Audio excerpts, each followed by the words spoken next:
played before. He's really great. He is 1/3 American. He is 1/3 Greek and 1/3 human. He's a great comedian. I'm going to introduce him. Give him a round of applause. It's Socrates.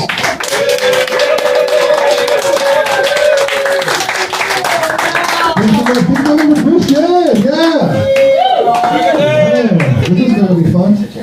How y'all doing? Anybody from Minnesota? Yeah.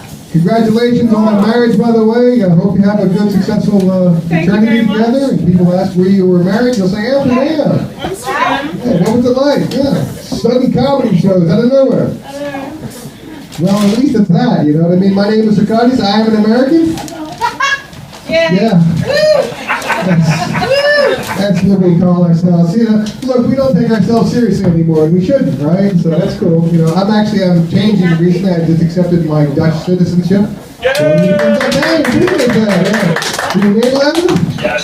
You know, usually it's expats that give a cheer, and the Dutch people are like, okay, yeah, takes them a little gap, that, you know, liberal gap. But I appreciate that. I'm giving up my American citizenship, actually, because I'm not really, I'm not looking to go back. It's different, you know what I mean? Like, you know, we haven't had words for our society, what we needed, like in the US, we needed to come up with a word for a mass shooting. Well, it's 4 or more, you know what I mean? If it's just 3, it's just a shooting, nobody's impressed. But here we had to come up with the other word, which is of course gezellig, which is a wonderful warm evening, which is in some ways not exactly a mass shooting. If somebody pulls out a gun, it becomes all gezellig almost immediately. You know what the word, that's the gezellig is the most Dutch of all words. It's this wonderful, wonderful thing we do together. It's like all of a sudden you could be in a restaurant and a comedy show break out. We all get together and make it fun. And that's the idea of gezellig. Kind of. And the good thing is it's got some chutzpah in it, because every good Dutch word has a chuk in it. You know, I'm Greek, and I was in Greece a little while ago, and my cousin handed me something, and accidentally, without saying anything, she said, thanks, and I said, chakaran. And she looked at me like I'd had a stroke, you know. What the hell was that? I kind of got shocked kind of size it was Dutch, you know. What would you say? I said, chakaran. What the hell does that mean? Well, pleased to do it. It's got lots of cracks in it too, which is, you know, it just makes it velvet. You know, which again, another great Dutch one. Again, it's great because it starts with a chuk, you know, and then it ends with a chuk. You know. It's got a bell in it. Yeah. I like the Dutch language. That's the thing, though. They say like learning a language is good for you. You know what I mean? It'll help you. And how hard is it? You know, will it hurt you to learn a language? It can. You know, I learned the word aangereden, which unfortunately means to be slammed into. Yeah, because I was aangereden doing scooterklotsen, which means I got slammed into by this asshole on a scooter. Yeah, it was a life-changing moment. You know what I mean? And I'll never forget the word. That's the hard part of the problem, though. But say hi to Minnesota for us. It's Michigan, dude. Michigan? Yeah, sure. Detroit. I'm from New Jersey. So it's all the same. All full of pussy. But, see? Is that right? And you wonder why I don't want to go back? Oh! It's the same reason we don't head to the east from here. There's just reasons, fences and no fences. We all know the difference in the world. It's cool. I used to be in Florida. I'm a Florida man. Yeah, appreciate that. Yeah, you've seen the thing about Florida now, by the way, it's because everything we do is open to the public. So if you do something stupid, it's for free public record. So we don't keep our stupidity secret. It's a similar place to here. You know, it's like here when you fall in a canal. Everybody knows it, you know. But like in Florida, we have alligators on meth, which is cool, exciting, you know. Here you have tourists in the middle of a bike lane. Both dangerous, you know. But like Florida and here, neither place has winter time exactly. You know, we get rain all day, off and on. It's very similar to weather, except like Florida, the rain's more biblical and based on war and death. It's like we have like different seasons. Like we have what's known as fire season. And if you think rain is bad, fire is so much worse. You know? You look outside and see it's raining, that kind of sucks. You see flames. Trust me, you're wishing it would rain just a little bit, you know? So it's like for me, I don't complain about the rain. I learned that from the times of the fire. It's like one of my favorite Dutch words, more Dutch for you guys, is the word for that rain, that little bit of rain in your face, it's called mizu. Because it makes you so miserable. The worst thing about mizu is if you are on fire, it's not going to help.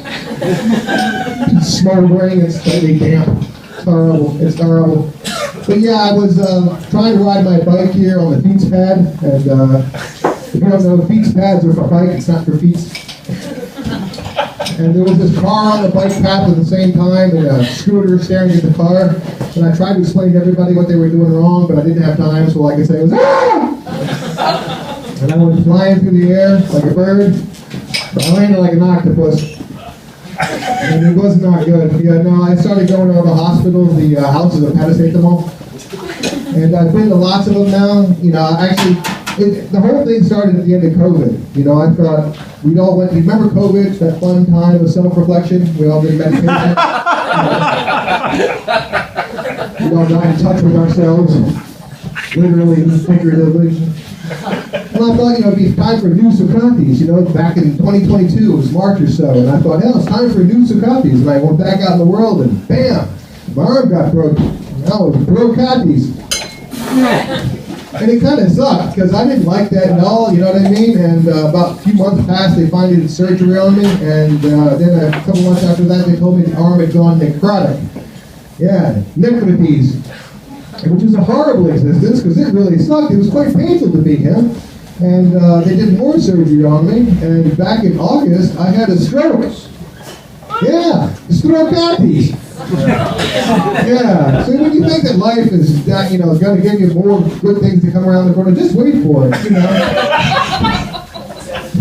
It's like if you think about the environment, how's it going to turn out? Just wait for it, it's going to be great. It's like their new marriage, you know, they just started a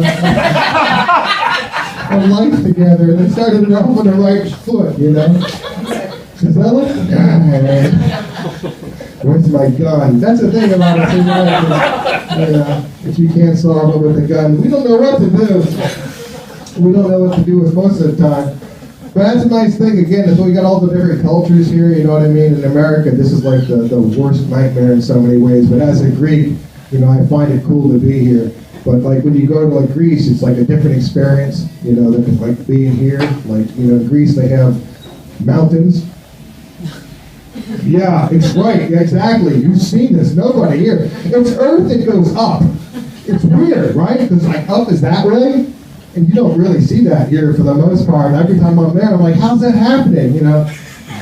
It's like a bridge, but it's made out of rocks, you know? And rocks are, again, that's another thing. You don't see them here. Rocks are like mud when it gets really, really dry.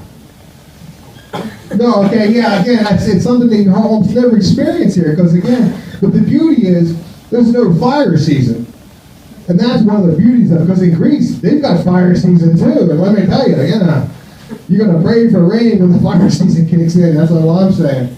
So if you think to yourself, it's like, for me, I moved to the Netherlands for the food. But I'm staying for the weather. But, you know, for me, life is one that gives you all these lessons. You know, you should try to learn a life lesson if at all possible. You know what I mean? It's like God has this wonderful plan, you know. His plan for me sucks.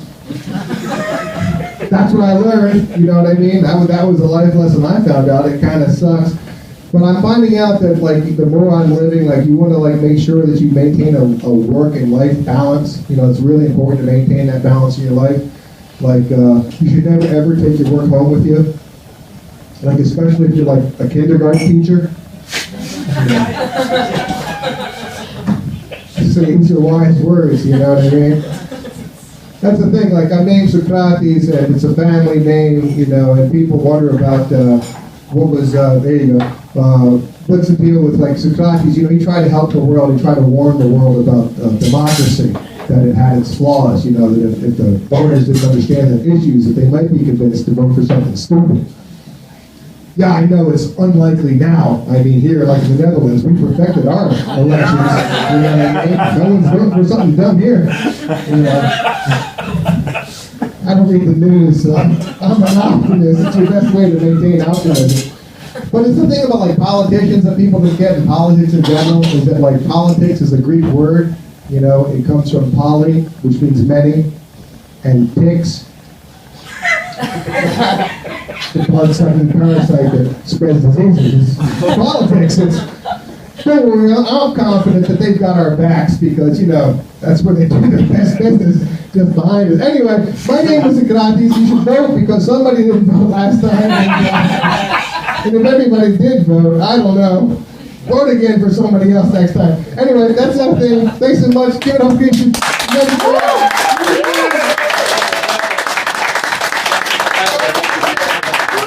Thanks,